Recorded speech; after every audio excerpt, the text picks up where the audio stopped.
Welcome everybody. It's Mike.marko speaking, and today we're going to do a tutorial in Excel, and this one here it's actually two parts. One part is going to be how to get rid of these pesky divide by zero errors.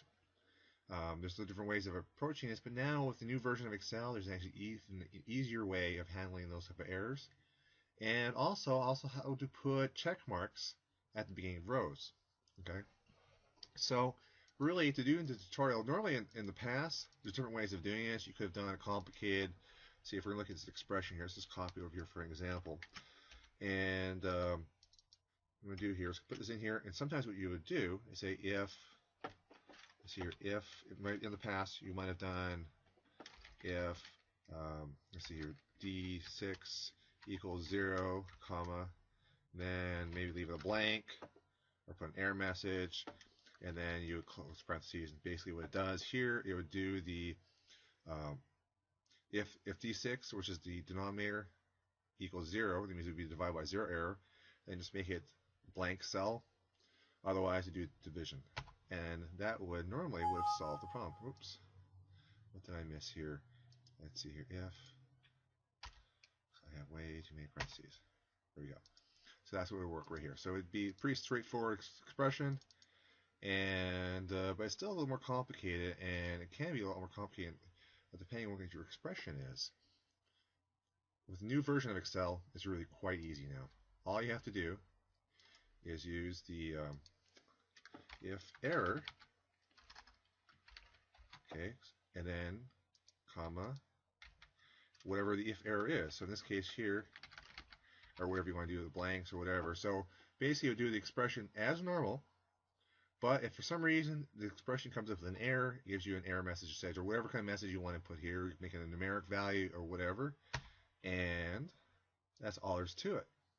So all you have to do is use the if error expression. That makes things a lot easier to code. I've done that before in VLOOKUP. Say if there's an error in a VLOOKUP table, automatically say, well, there's an error, it's going to be the data's missing, and have a data report.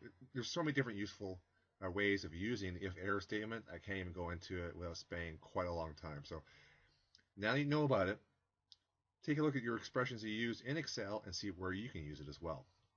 Okay, so the next one I want to show you here is some people like to have like check marks in front of rows for whatever reason, and without doing a lot of VBA coding, which is Visual Basic for applications, you really don't have to do that. In this case, you're just visual. You want to have some checkboxes.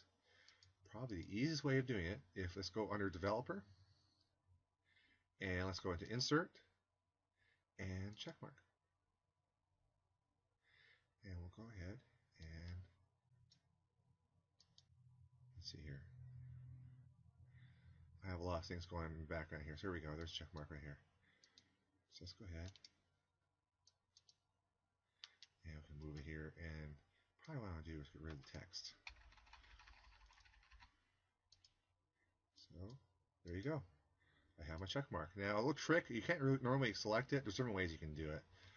The easiest way of doing it, instead of switching through to developer mode or not, I just right click it and automatically gives me handles and I can click and drag it. So all I did is, for instance, if I deselect it, I right clicked the box, and instead of going to using the menu, I just go ahead and click these kind of surrounding the handles here, and I can click and drag it around. Okay, and put it into place. So what I can do then is I can go Control C for copy, Control V for paste, and I can put another version wherever I want it to. Let's go ahead and I'm going to use the arrow keys to help place it so I can get exactly where I want it. Alternately, you can go and you can use the really the copy and paste, but I use hotkeys all the time. The Control C for copy, Control V for paste, Control X for cut if you want to remove it, and it makes things so much faster that way. So I'm all about speed when I'm doing my coding in Excel, and that's it. Okay, I hope these two tips are extremely useful for you, and if they are, please comment and like below, and stay tuned for additional Excel tips in the future. Take care, everybody. Bye-bye.